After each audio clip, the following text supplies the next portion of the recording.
will you record? You got it. There it is. All righty. Consideration of minutes from our February 19th meeting. Is there a motion to approve? So moved. Motion by Todd Birch. Is there a second? John Coyne. Any discussion? All those in favor? Aye. Opposed? Motion carries. Item for discussion. Alice, I know you probably want to pick it up from here, and so I'll turn it over to you to make the proper introductions. Absolutely. Thank you. Thank you all for being here.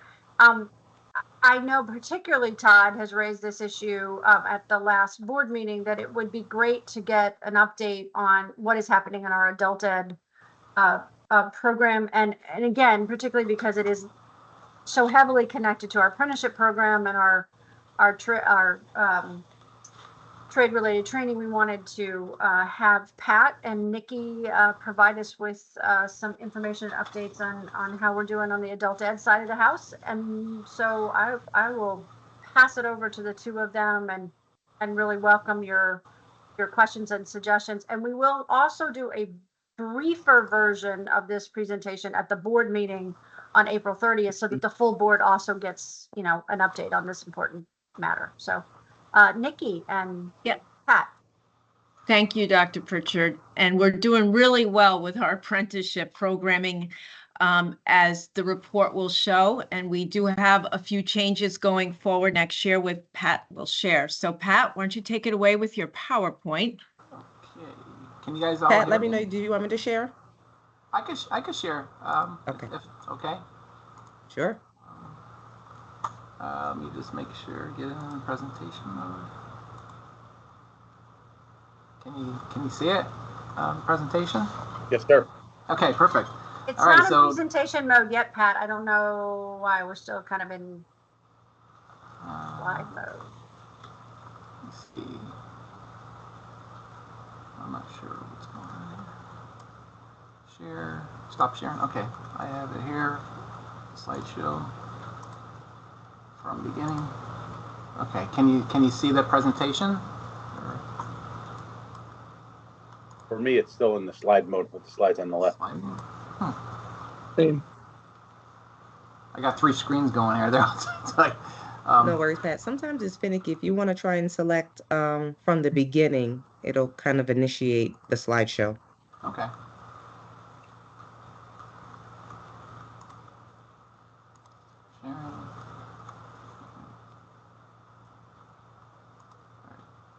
How's that? Is that better? You stop sharing. I don't see. Sharing. Okay. Slideshow. Let me do share. There we go. Okay. That should do it. We got it.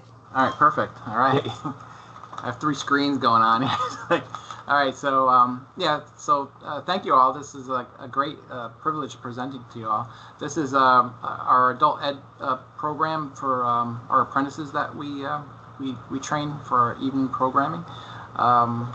So the first picture actually in the presentation, that's actually a picture. See Larry Satchel right in the, I don't know if you can see the cursor. Larry and I doing some outreach with the apprentices. This is Eli Whitney Tech School, our adult learning center. So we just we do outreach, collaborative outreach at the schools, and we do a little Q&A session about apprenticeship, and then at the end, some apprentices, are extension students, because we also have extension students who are not classified as apprentices yet, that want to learn more about apprenticeship. So it's nice having the Department of Labor rep to could help us with that at the outreach. So apprenticeship related instruction programs, we like I said before, we have both registered and non-registered students. So registered students are apprentices, and non-registered apprentices are classified as extension students for CTECS. Our program provides all the related instruction for all occupational licensing in the state of Connecticut. So everything in the heating and cooling, there's a slide further down that shows all the different classifications. And we actually have a few new ones that I just have to go to the heating and cooling board to get approved. But we offer programming, like the map shows, at 7 locations. We have Prince Tech, which is by far our largest program. Bristol Prince Tech is a 4-night-a-week program. Bristol's 3 night a week. Bullard is 4 nights a week. Eli is 4 nights a week. Abbott is a smaller program. It's only 2 nights a week, and as well as Caner, 2 nights a week. And then Norwich is the eastern part of the state. They're a 3 night a week program. Can I ask one quick question about that before you too far ahead, so I can stay current? Can you just give me a real life example of the difference between a registered apprentice and a non-registered apprentice? I can do that. Yeah. I'll do that, Pat, if you don't mind. No. There is no, Jim, there is no such thing as a non-registered apprentice. People, obviously, it's a free role, and people use that vernacular wherever they need be. That's, I have defined, our department has defined in statute what registered apprenticeship means and what it is as a definition. So, you are the company that you work for, obviously, is a registered apprenticeship employer. Apprentices, or registered apprentices, I should say, are registered, obviously, with my office. Other than that, it's just a term of art. The word apprenticeship, it really means, I'm a proponent of work-based learning and internships and paid internships and all these other words and fancy things that folks want to do. But when it comes to the word apprenticeship, it is defined in state statute as registered with my office. So I hope that's a clarification. So, so just piggyback on, committee member Birch just said, registered apprentices are registered through the Department of Labor. Non-registered folks are considered extension students, but they're taking the same courses as registered apprentices, so it doesn't go to waste. Eventually, they would like to become registered. I'm hopeful for that, and they could use the courses that they're taking in their once they get classified as an apprentice. Wouldn't it be in their benefit to be? Again, wouldn't it be in their benefit to be registered? I mean, why would they not? They would want to be registered. Sometimes it's difficult finding a sponsor that is willing to take them on. There's other there's some things that it's currently going on right now in a lot of legislation on it about ratio. Sometimes they don't meet ratio, but there's ratio relief. There's other avenues that they could take, but sometimes they just dip their toe in the water just to see if it's something they want to pursue before spending a lot of time and effort taking all the courses. So, any more questions regarding that? Okay. All right. So we offer courses in a lot of different areas. We have electrical, we have heating and cooling, we have plumbing, we have sheet metal, barbering, and you're going to see now that we also have hairdressing that's coming up. So now what's new for this year is that all courses are offered online, so synchronously and asynchronously. So synchronously is there's a teacher on the computer, and they're teaching at a designated time between 6 o'clock and 9 o'clock at night on a scheduled day. While asynchronously is more at your own pace, at your own leisure. So if you want to take courses while maybe it's not conducive for you to take a heating, like an international mechanical code course on Thursday night between 6 and 9 o'clock, but you could actually take that course now, register for it asynchronously, and take it at your own pace within that 12-week time slot that's associated with the course. So all the courses are offered 1 night a week for 3 hours a night. So that's how we get the 36-hour requirement for each of the courses that are required for the specific apprentice group that you're registered in. This year, I'm pretty happy to announce that we're doing a spring session, a session B, which is an accelerated pilot that we're running for our current students. We're just trying this out. It's something I've been wanting to do for a few years. I'm very happy. My manager, Dr. Menuno, she's very gracious, and I thank her all the time on letting me spread my wings and do different things. But this is one thing that, because of our new system that I'm going to talk about soon, we're able to actually able to pivot really quickly and do different things. So the 6 week is something that I've been wanting to do. It's we have our fixed costs are already there. We have we're paying for electricity and heat and then and staffing, so we're able to actually extend the spring session into a session B, which is a 6 week, 2 night a week program over at Prince Tech. And I'm going to get into that in the next slide, actually, a little bit more.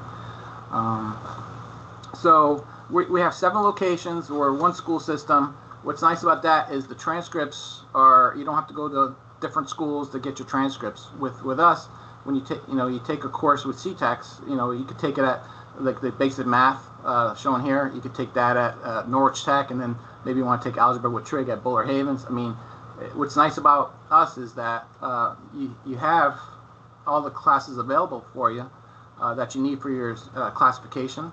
But what happens is you don't need like 7 different transcripts. It's one transcript with all information on there. So all classes are offered at convenient locations. What's nice is that we're spread across the state. So if you don't want to be an online learner, you don't have to be. You could still go to our on-ground. We have an on-ground presence as well.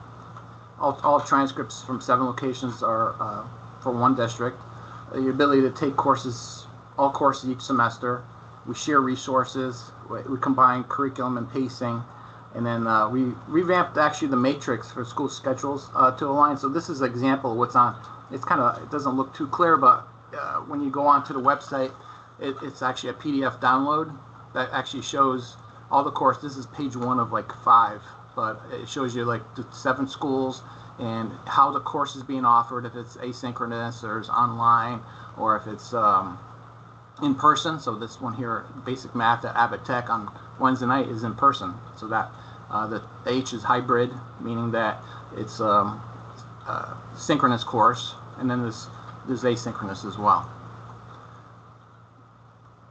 So this is our new spring session B, which I'm pretty happy. So we actually revamped it again. So these are all the courses that we're actually offering, like 16 courses, just trying it out, see if it works.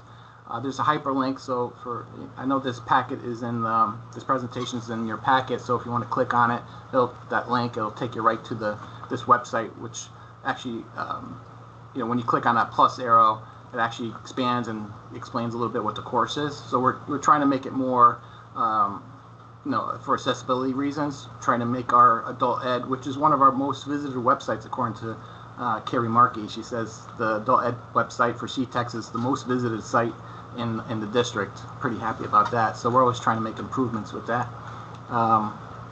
So right now we're just offering the spring session B at Prince Tech to current CTECS students. So it's a 6-week accelerated program. It's currently underway, registration I should say. The first week of classes is starting May 5th, and the last week is June 9th. So this is a way, so let's say you needed one course to finish. You don't have to wait till September to register and do a 12-week course. You could do it May 5th, start May 5th for like HVAC math or burner fundamentals. These are all the courses that were in high demand last year when we did our survey, or last semester when we did our survey. So we said, hey, let's try it with those courses that are in most demand for our current students. So these are the ones that we decided to run with.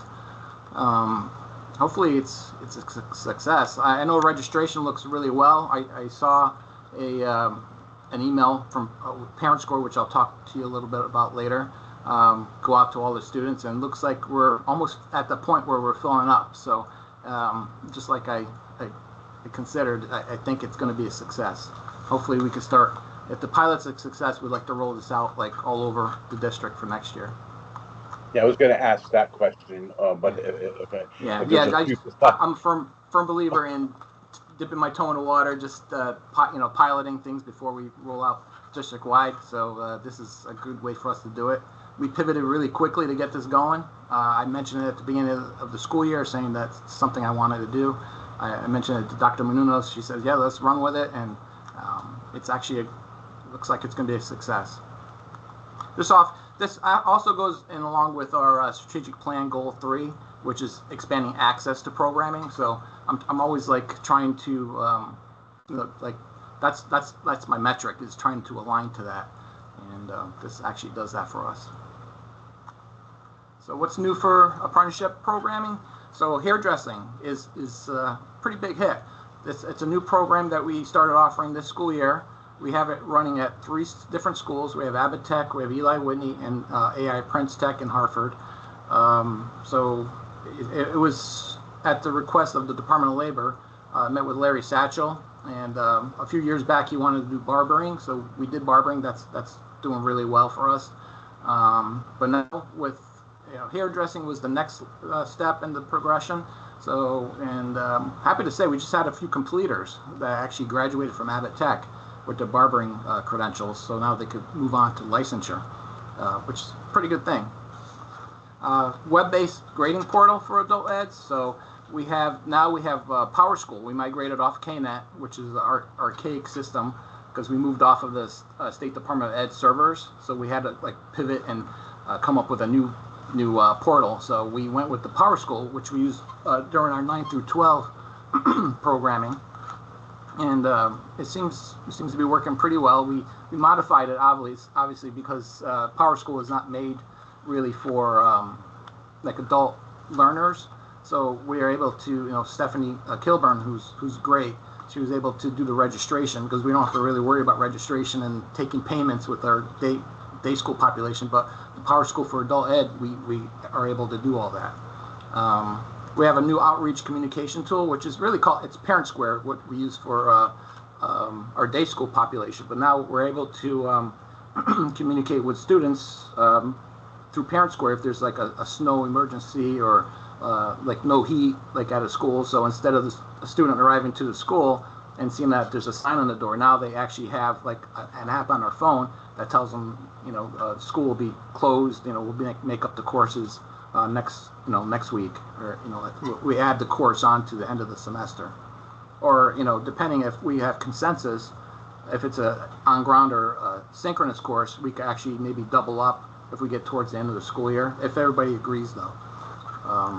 The new learning management system is something that we're just starting now for the spring session. It's Schoology. It's kind of like a Blackboard or Canvas or Moodle that the colleges use. So we're pivoting off of Google Classroom and moving into a more learning management system. So Schoology connects with PowerSchool, and then as you're completing assignments, it automatically grades and enters the grade into PowerSchool system. So that's really neat. Now students have an app on their phone that actually shows them what their grades are, instead of waiting to the end of the semester. So they can kind of keep track to make sure that they're on track for successful completion. And then new offerings, heating and cooling. We have new heating and cooling programs offered. So I'm going to get into that in the next slide, and then we're also offering hairdressing, like I just said. This is pretty exciting. I'm really excited about this. This is something that we just did this semester. A new pilot welding. It's actually a hands-on program that we're doing at Norwich Tech. So at the back of our HVAC shop, we had a lot of room. Dr. Munoz was the principal there, so she could tell you that. And we actually set up some hands-on workstations. So and it's full. I mean, we offered it. It's people are so excited about it, and they're signing up and they're actually taking the welding courses. It's pretty neat.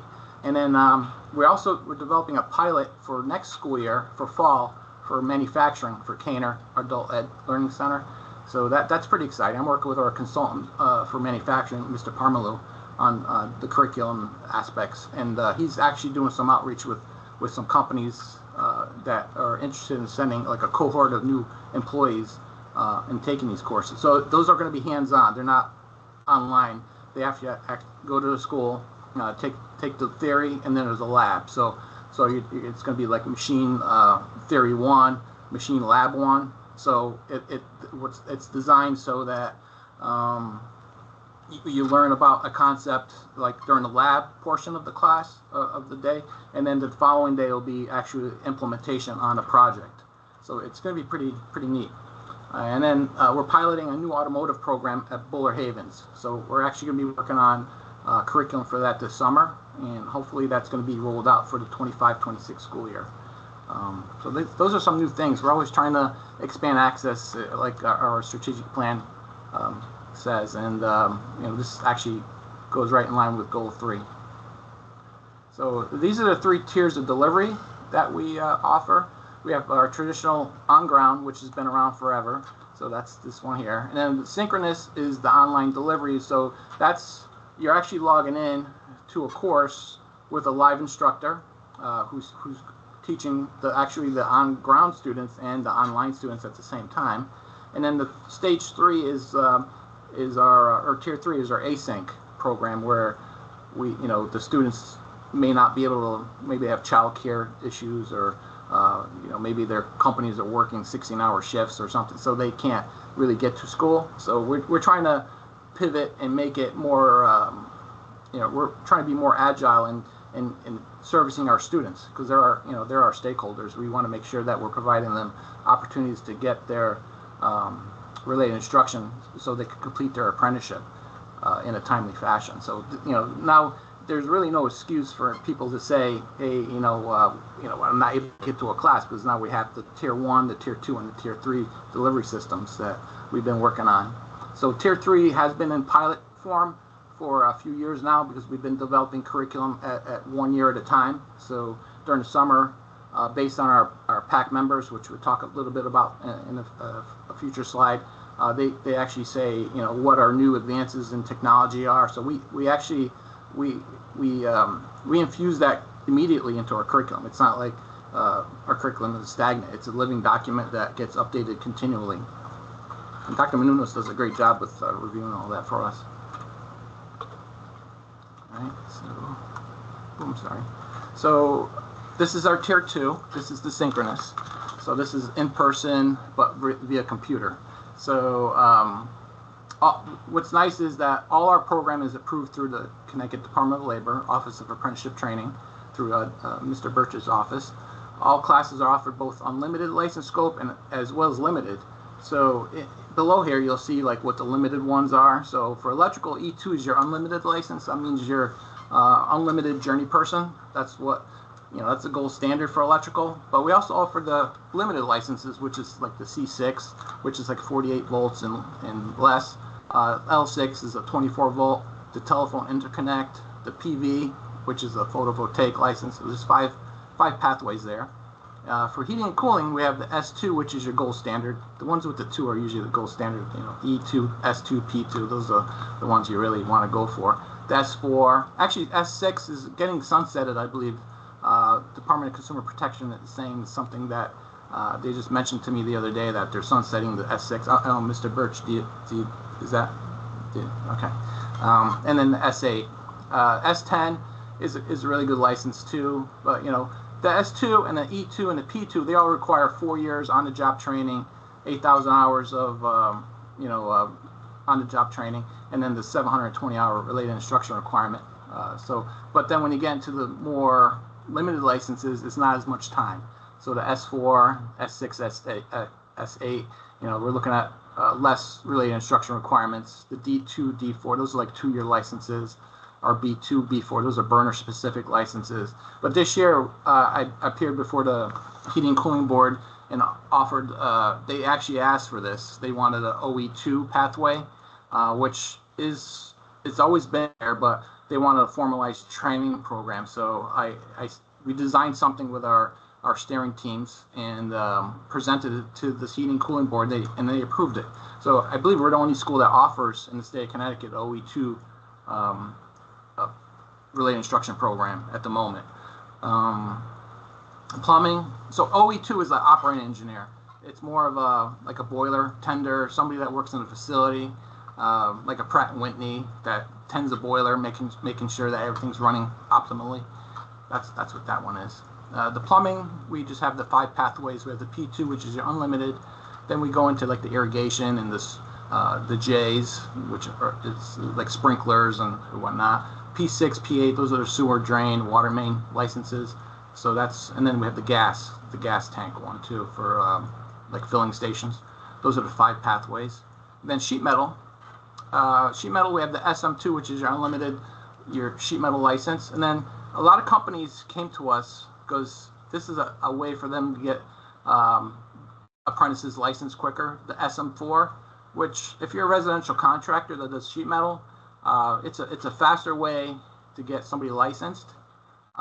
It's a 2-year license rather than a 4-year license, and it's half the related instruction time of the SM2. So that's the other one I had to go to the Heating and Cooling Board and present, and with a curriculum design for them, and they approved it. So we are now offering all these different pathways for students. The highlighted ones are all the new ones that we're offering for this year. So it takes some doing. It doesn't happen overnight. We get a request in from business industry or consumer protection or maybe Department of Labor. And then what happens is, we put teams on it. We get industry outreach, making sure that, we're meeting all the newest technologies infused in there. And then we design, I go to the board, I present, and sometimes they say, can you add another class with this? And I say, okay. And I go back to the drawing board and I do it. And then I go back to the following board meeting and they usually approve it. Any questions so far? This is a lot. So I'm sorry.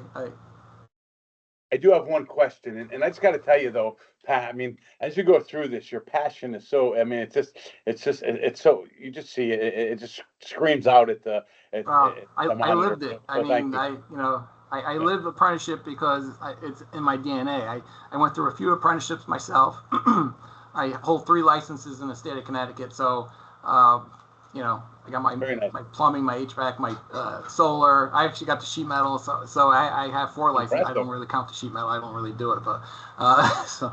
That's impressive. I have one quick question, not for today, but you've mentioned the numbers of a little bit here, and I'd be interested to see what kind of numbers the programs have.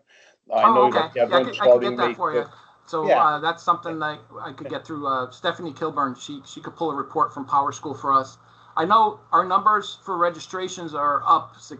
Like last year, we're in the 3,000s. I think this year we're close to 3,500 registrations. So that's a lot. Very nice. We have a tremendous increase. Impressive. The KNET to Power School transition, though, did cause some hiccups with like how the programs counted students. So the Power School shows less students, but it shows more registrations. So we have to get that figured out. But there's always room for improvement in everything we do. That's my question. I appreciate it, Pat. Thanks so much. All right, no problem. Thank you. And let's go here. Okay, so the stage 3 is the pilot stage of asynchronous. So this is what's nice is that Prince Tech offers all their mechanical trades. So plumbing, HVAC, and sheet metal are now offered at Prince Tech, and all our electrical async is offered at Eli Whitney. So for it doesn't really make sense to offer asynchronous at all schools because looking at costs and keeping costs down, we run pretty lean. I mean, that's one of the things with night school. We're a break-even district. We don't use CTECS funding. It's all self-generated revenue that operates the program. We operate at break-even, so we're always trying to pass that cost down to the keeping the costs level because we haven't raised costs or tuition rates in the 11 years I've been at CTECS. Actually, we brought down break-even numbers from 11 down to 7, running pretty lean. So we need 7 students to operate at break-even. That's the and our courses are filling up. So all these items that I'm telling you about, like the Schoology, the Power School, those all came from us reinvesting the profits back into the program. So Schoology, Power School, the Outlook 365, all this stuff. It's all part of like the reinvesting. So benefits, like I explained before, is that it's flexible for learners. We allow learners to study at their own speed, making dealing with busy schedules that everybody's busier and busier nowadays. It can be easily scaled. It's often more cost effective than classroom training. So that's one of the benefits of having asynchronous learning. Let me see here. So, okay, this is something that I'm pretty happy about. So all our students, in addition with the tuition, they get full Office 365 Enterprise Edition. So they get the terabyte of storage. I mean, they get the whole Office suite. They get like Outlook, Word, everything, PowerPoint, everything. That's all included in the cost. So in addition to taking less numbers, we're also able to offer our students all this technology. They get the full Google Enterprise Edition access. They get tech tutoring. So let's say a student isn't really well versed in technology. We have a tech tutor at each school. It's something that I designed back when COVID hit us, and we had to kind of pivot quickly. All this started during COVID. I mean, a lot of bad things happened with COVID, but this actually is a benefit because of COVID, offering all this online ability to give courses out. The students also get CTECS.org emails, so that's how we're able to get them the power parent square messages quickly. Onboarding, so teachers and supervisors and tech tutors, they all get professional development, just like our day school teachers. They receive intense training prior to the semester on any new updates. We have ongoing platforms at each school, like the Schoology. So I just brought all the supervisors in at Wilcox Tech and during the day, and we have some intense training with them. The tech tutor is also invited to that training. We utilize resources from day programming for evening programming, and vice versa. So sometimes we actually use adult ed funds, like at Norwich Tech in the HVAC shop. Those came from adult ed bond funds. We're able to outfit that program with the welding booths. But now the day school students actually benefit from it too. That happens more than often than that. And then our outreach and accomplishments. So this is that picture from the first slide. How we get, like, Department of Labor. We go to the different schools and we do outreach with the students. This is really beneficial. We usually pick the day that it's most filled, the school's most filled, and I line it with Larry's schedule. Larry Satchel, who's a great colleague from Department of Labor, awesome guy. Todd's got a great staff there at Department of Labor. We also use outreach from the JATC committees. So I always promote the adult ed at JATC committees, which is the Joint Apprenticeship Training Director. Unionized labor.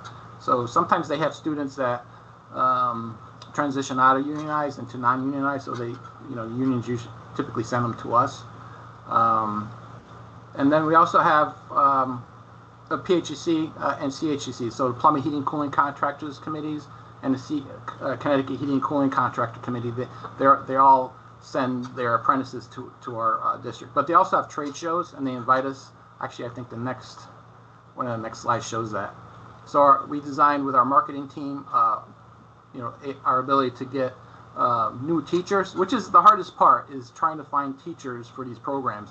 Like, I would love to expand, but sometimes the bargaining agreements are not conducive to what techs make out there. So we're locked into what the bargaining agreements are. So it's very hard to find teachers that to expand programming.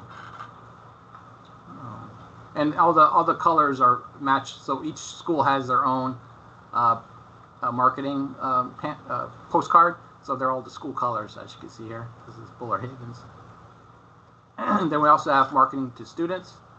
We just did a conference yesterday. It was a great conference with CBIA, and Carrie Markey had these brochures there with her, and we passed them out to the schools. Eli Winnie is actually doing a career fair at West Haven High School this week for their graduating seniors who may want to go into an apprenticeship program. So they gave us a table, and I just brought these down to one of our supervisors who's going to be manning that booth. And okay, so teacher recruitment, again, this is the hardest part, trying to get teachers. So we're lucky enough to get a lot of donated tables, at these different career fairs, and I have these pull-up banners, and then we have these are two of the pull-up banners. Actually, I think the next one actually see these are posters we actually designed with our marketing team about our online programming, and these are local supply houses just promoting our programs.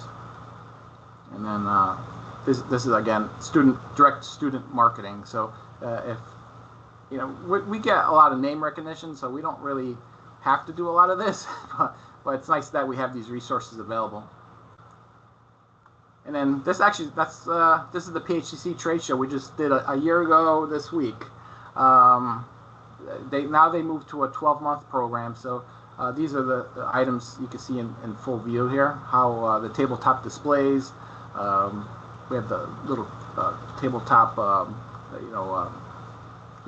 give little tchotchkes that we give away, the brochures. That's actually my daughter. She graduate at Platt Tech. Helps me out ever since she was a little kid. She's been helping me out. She's a senior in college this year. She's going to be graduating. And a combined CTDOL and CTECS outreach. So we have Larry Satchel again, talking to our apprentices at Cantor Tech, and then he also comes to our PAC meetings, our Program Advisory Committee meetings, and he speaks to the contractors about like ratio and registrations and all these things. And at these PAC meetings is where we actually get curriculum. We dive deep into the curriculum and we get some recommendations on where we should pivot and where we should be like phasing out some things, but adding certain other things, because these folks are in the industry every day and they know a lot what's going on out there. And coming soon, so we're the fall manufacturing program at Kaner. We have the online grading platform, the async cohort model. That's something I like to move forward with. Then expansion of programs. I like to do more hands-on, try to get some more hands-on stuff happening. So that's gonna, we're gonna be trying that automotive program down at Buller Havens, which is gonna be really, really neat. And then we're also doing that Kaner manufacturing program. We're gonna try piloting at those two schools, those two programs. And if they are successful, we'll roll out. That's how we do it at CTECS. We like to pilot and then roll out if it's successful. And then I'd like to thank Dr. Menounos, first of all. She always backs me up and lets me spread my wings. And the data unit, Department of Labor, Consumer Protection were coming to us with some requests, and so we're able to fulfill their needs.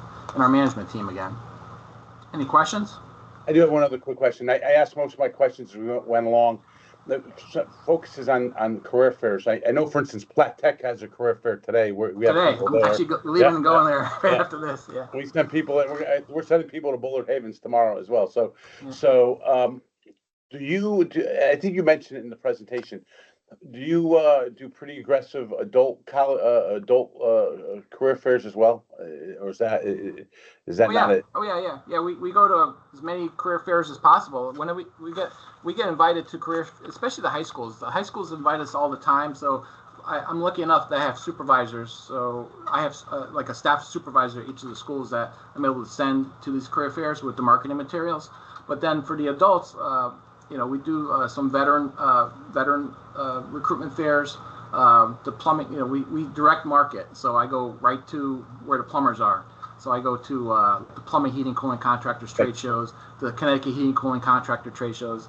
IEC electrical really doesn't have anything like the mechanical trades. I wish they have the IEC, but they don't really do like trade shows like that. But I do. We do hit the FW Webs when they have they just did the St. Patrick's Day event that they invited us to. So we went there for direct marketing to the contractors. The Granite Group over in the eastern half of the state, we just hit theirs. CHUC did theirs up at the truck bar. They usually do it at AquaTurf where we were yesterday, but they moved it over to the truck bar in Berlin. But it was pretty successful. I mean, we get a lot of hits, and we get a lot of people that take my cards and they contact me. And what I do, I forward it over to the school that's closest to them. And I'm sorry, I'm looking at my laptop, but my camera's up here, so I can get my side profile. But so we try to hit as many trade shows as possible, adult and for students. Thank you, Pat. I appreciate it. I see Mr. Burns has his hand up. Yes. Yeah, thanks. Yeah, also I have asked in the past. I don't know if I direct this to Nikki or to Pat. Please have those numbers for the next meeting of total enrollment, please. Oh yeah. Secondly, and I've asked this for a very long time, and I'm speaking on behalf of all of my well over 2,000 employers. As of May 1st, I'm going digital, so there's not going to be any more paper, thank God. And we've been stuck in the 1950s forever. So the payments will be by credit card. It took me 3 years to do this. That being said, I have asked on behalf of all the employers to ask the CTECS system, please find a way to get credit card payment for these adult classes. It's become, it becomes a financial burden on the employers due to the fact that they have to find a check or have their staff do a check or a money order, so on and so forth. There needs to be a way for credit card payment of these, please. This is probably my 25th request of this initiative, a couple of executive directors, but it's time. It really is time, and that's just coming from my end. Obviously, Alice, you run the show there. But that being said, it has become a burden to my employer. So every time I have the chance to speak to that, I just want to state that. And also with regard to hairdressing. Regard to hairdressing, thank you for that accolade, Pat. That was barbering and hairdressing were both they were both Senate bills that became public acts. The private schools had a concerted effort to block the related instruction for apprenticeship. I'm glad for the partnership of CTECS that we actually did this. You can become a barber or hairdresser for a fraction of what the privates do. That being said, we're having National Apprenticeship Day is next week. I've invited Alice to please join us in this celebration. The first completer of the hairdressing apprenticeship program has gotten her license. She's a licensed hairdresser, and we're celebrating that. With that being said, I thank you for the opportunity to speak, and talk to you soon. Mr. Coyne, sir, I see you have your hand up. Yeah, just when you do your presentation, that I guess it's going to be a truncated presentation next week. I'd ask you to maybe at the wrap up, just give us some ideas on things that, where we could help, whether it's just spread the word, other things. But, obviously I looked at our materials and I know one of the things that we're always, the mindset that we're going in is, how we can help you all. So I think if Pat and Nikki at the end, if there's just something you could ask the fully constituted team next week, that would be awesome. That's all I have. Thank you very much. This was very helpful. Thank you. Thank you. All righty, Pat, again, your passion is comes right through, so thank you. Any other questions before we move on to item 4? Just a comment to thank both Pat and Nikki for all of their work. As you've seen in Pat's overview today, it is a huge extension of CTECS adult program, and it's a one-man shop. Pat runs the entire program, and he does it with a great smile. So again, kudos to Pat, and congratulations on having a senior in college as well. Thank you. Very nice. So I guess at item 4, I would turn over to Dr. Pritchard Aronke as well. I know there's a presentation that was in our package on this, so I would just turn that over as well. Aronke, you want to take it? Sure. So when we met in January, we talked about the separation and new committees for the board through. Oh, hi, hello, Dr. Valerius. We had business and industry, and we had our career pathways. And when we met in subcommittee, we talked about breaking down committee objectives and how we move forward. So in hearing comments since January's meetings, I've just updated the document, and give me one moment to pull it up so you guys can see those updates.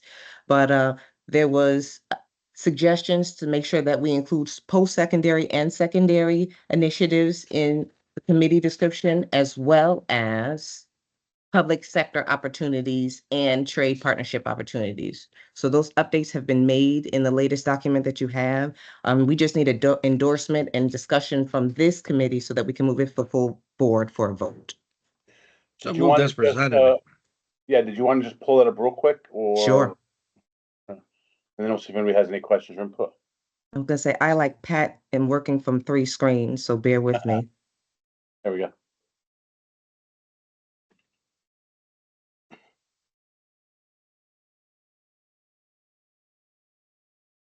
Is it up? Yes, ma'am. All right. Aronke, if you can just show one page, because we're seeing both, so it's. Gotcha.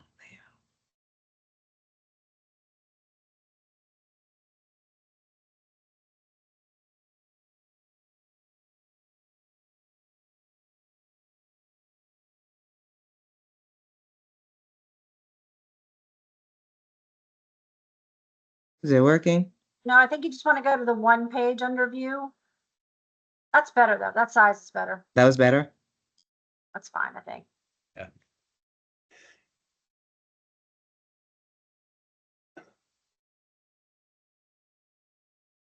It's giving me a split screen here. Yeah. You do, yeah, do view and then one page. So you see Zoom 100%, one page. Thank you. That's where you want to go. You're welcome. And then a tiny bit bigger, we're good. I know this has been in the packet. Does anybody have any input, questions, adds to the document? No. Todd? Ellie? And so, Ronke, you're looking for us to a motion to endorse the committee descriptions and objectives to move in advance of next week's meeting? Yes. One quick thing, as a former lobbyist, and the what lobbying is and what education is, meaning education of legislative members. Under advocacy, I think the word advocate for policies and legislation should be just changed to educating the General Assembly regarding policies. And the reason I say that is, you're going from a executive branch appointed position advocating to the General Assembly, which is the legislative branch. I think it would just, and this is just me, my old lobbyist hat, just again, educating into committees and the General Assembly regarding policies that would I think support. that's a good catch, Todd. Thank you. Thank you. Hey, Todd, how about instead of industries, if you just said key stakeholders? Sure. Yeah, But I like what you're saying. I think it's a great idea. it's like when I go down to DC, not on state business, but other apprenticeship business. It's like I'm on the Hill not to advocate because that's lobbying. Yeah. So I go there and I actually, I educate the members of Congress on initiatives, so I don't have to do the lobbyist card. So, Yep. It's just the only thing that really struck me. So Other a than that, friendly amendment that says it's educate key stakeholders on policies and legislation that support the growth of. there you go. I'm really good at getting in trouble, but I'm also really, really good at staying out of it. So that's why I'm good. making. That's good. That's exactly right. Yeah. So on policies and legislation that, yeah. So educate key stakeholders on. Policies and legislation. So just pick up the sentence where you had it. Yeah. To support, and then the rest of it's great. All righty. Any other add-ons, edits? Would there be a motion from someone on the committee to endorse the committee description and objectives and send forward to the full committee? So moved. Motion by Todd, Second. second by Blair's. Any discussion? All those in favor? Aye. Aye. Okay. Opposed? Motion carries. Item B under old business, identify ex officio members. Ronki or Dr. Pritchard, you guys want to just kick off this discussion? I can do this one if you want. And again, Sure. I think this is to plant a seed with you all, but the idea here was that our committees could have ex officio members who were not on the boards, that we could bring some additional insights and opportunities to the table. So I think it's a question of the kinds of people that you all might want to invite. I want to be sensitive to the fact that we're getting at the local level really good input through our program advisory committee from local business and industry. What's helpful, I think, about the board is to have kind of larger companies, something like an EB that is hitting multiple towns.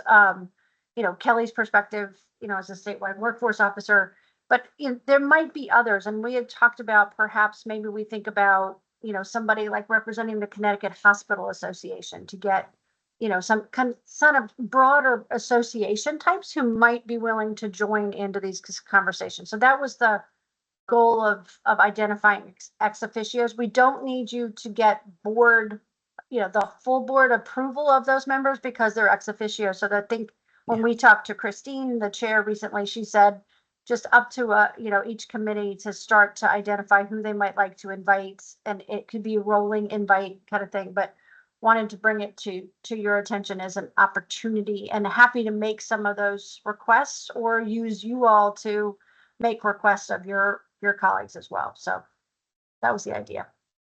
Do you want to weigh in, sir? You have your hand up. Yeah, please. Look, one thing that we all can't stand is redundancy. I do believe that they should be, in full partnership, should be pulled from the RSPs. And I think, Kelly, you would agree with that. We're all trying to go down one path, one vision, through the executive branch. with the assistance of the legislative branch. There's no question about it. The days of old where you have different silos of people doing similar work is over. It has been over for some time. Shouldn't have this apprenticeship, little Google, and this little workforce development, little Google, and K through 12. It needs to be integrated. It's just my opinion. I haven't cleared this with Dante, obviously, as I'm here in her stead, but I believe that those ex officios should come from the RSPs, as that's exactly what we're looking for, integration of discussion. So that's where I am on that one. That's all. Thank you. Kelly, do you have a thought on how we might do that? Again, I think Todd's point is really well taken, not to be redundant. Yeah. Thank you, Todd, for that. I do greatly appreciate it. And that was going to be one of my my comments as well. We have 14 regional sector partnerships. We don't need 14 ex officios, but it would be great if we could get one from each of the industries that are being represented. So I think that's something that we can go back to the conveners and ask them if they can find volunteers that would be willing to do that within the RSPs. And I think you'll get, broad support from that. And then those folks can then be not just speaking for themselves, but they can be speaking on behalf of all of the members within their RSP. That would be great. So if we get, after we've finalized and gotten a vote on the charter next week, Ron, you can send that to you. And then, if you'd use that to solicit some members, I think that would be wonderful. Absolutely. Great. I think the question that's going to be posed is the why. The why is, okay, we've always had a focus, obviously, K through 8. This is really focused on adult ed, in my opinion, due to the fact that, like you had 4 hours of everybody throwing out the same thing that's been over and over again. Where do we find workers? Well, there's been some enlightened things that came to bear yesterday, of course, as it has been redundant for years and years and years. This entire system, especially at night, with the augmentation of the things that Pat had alluded to and the work that Nikki's been doing for years, this is where you go. If you were fortunate enough to get into this school system, and we had at the last meeting, how many people didn't make the cut? All right, they're going to go to comprehensive high schools. What are they going to do in 4 years? To repeat the process if you don't go to college, or you're on your own, kid. These are great opportunities. This is where you go. I've been past president and national apprenticeship directors for 8 years in a row. No one in this country has a system like we have for people, adults, post-secondary. Again, I'm getting on my soapbox because I'm proud of this. We have an adult education population in the state. Look, life got in the way. They didn't get their GEDs or their high school diplomas. They don't know where to go next either.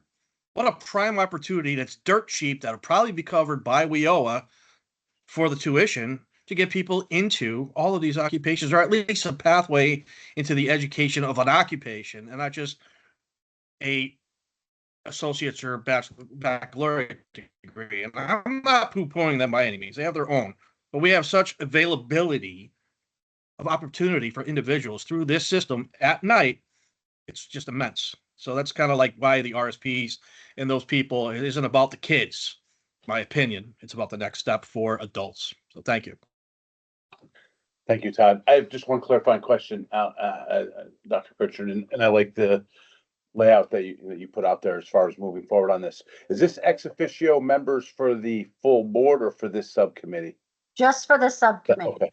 Okay. Yep. Okay. Yeah. So the other committee will have other folks as well. Yep. So. I just wanted to clarify. I thought that's what it was. Yep. Just wanted to clarify. Yep. Okay. And just one other clarifying question. So when we look at the programs in the adult, those are the programs that we would like ex officios to be representing those industries. Is that how you want to do this? So like for electrical, heating, cooling, and plumbing, you'd like somebody from the building trades, I would imagine, unions, and then maybe an independent. Yeah, I think that RSP would be good. I mean, I do think there's a value on the K-12 on the 9-12 side too. Some of which we'll do in the in that committee as well. But yeah, I think if we started with that focus, that would be a great place.